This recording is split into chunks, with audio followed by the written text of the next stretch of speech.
Hey everyone, welcome to the Event Technique Roundtable.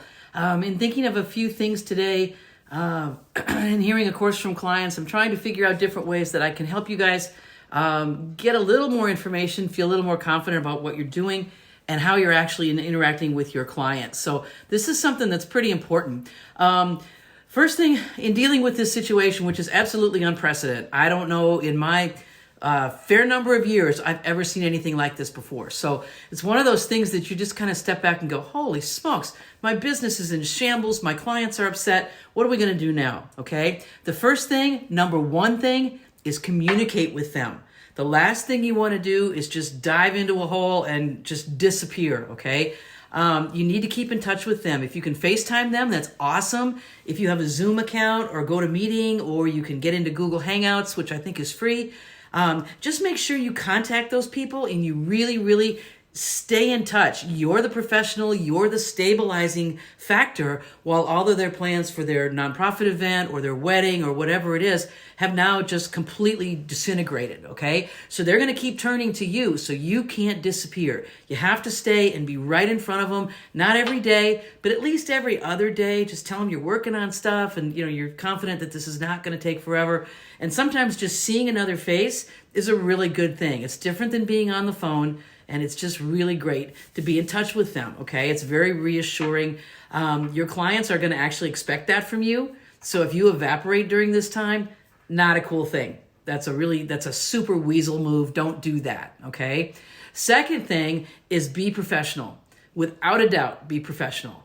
The fact that you are working from home does not mean you can get on a conference call with a client and show up in a sweatshirt and, no makeup and not looking professional and all that kind of stuff. You are the professional. You're the one they're looking to. They're paying you for essentially helping them get that confidence so that they know that their event is going to be awesome because you're awesome.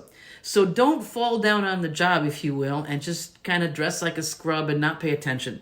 Do your hair, get your makeup on the same way as if you were going to work. In the case of a guy, put on a coat maybe. Just make sure you're looking really great when you get on the phone and you talk to those clients. Okay? The fact that you're doing this from home does not make it any less important. Okay? Make sure you don't fall into that casual mode. As a guest or as someone who hired an event planner, I don't want them to be casual. I want them to be sharp. I want them to be on time, to call me when they say they're going to call me, to be prompt and be organized. Don't let the fact that you're in your house make you casual in dealing with your clients. That's just a super bad thing. Don't do it. Clients are going to remember later on, all through this situation, you were professional. You had your act together. Your office looked great. You were organized. You've got everything moving in the right direction. Whether or not in truth you really do, but you have to convey that to your clients because they're paying you for that level of professionalism and that expertise. So don't get casual with that, okay? The last thing, work all the angles you possibly can. On the backside, you've got venues, you have vendors, you have all these different things that are happening. If you're in the nonprofit world, you have sponsors. How are you ever going to pay them, if you will, or make it worth their time to a sponsor with you? So you have to really keep in touch with them and let them know that you're working on things, and as soon as things are settled, and sometimes, maybe if you're doing it every day, that might be a little bit much, but every couple, 3 days, say, hey, what about this idea? What about maybe making that work? All those sorts of things, super important. Just stay in touch with everybody in your circle as if the event's going forward, because right now it's kind of on pause, but it will be going forward, and that's hugely important. Okay, your clients, your donors, your vendors, your sponsors, all those people are still trying to figure all this out. So if you can come in and be the voice of reason in the whole scenario, you have the one that has got everything under control. You know where things are at. You've got everything working the way it should be. You're just hung up on the date, and that's the only issue. You're golden. They're going to love you. There's no question about it. Because during the crisis, you were cool, calm, professional, collected. You had your act together and you could convey that to absolutely everybody. And that, I will tell you, is worth gold.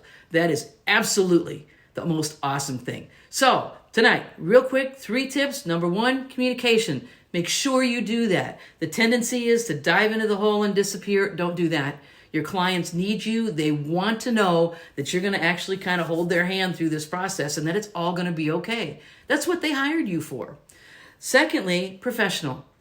Stay on top. You know the drill. Show up, get up, show up, be your best, okay? You can do this. All of you can do this. I know you're professionals. Don't get casual because you're home.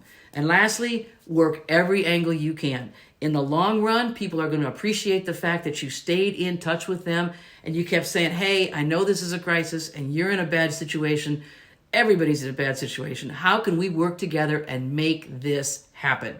Because our clients, our nonprofits, our donors, our sponsors, they expect us to be able to do this. And we can.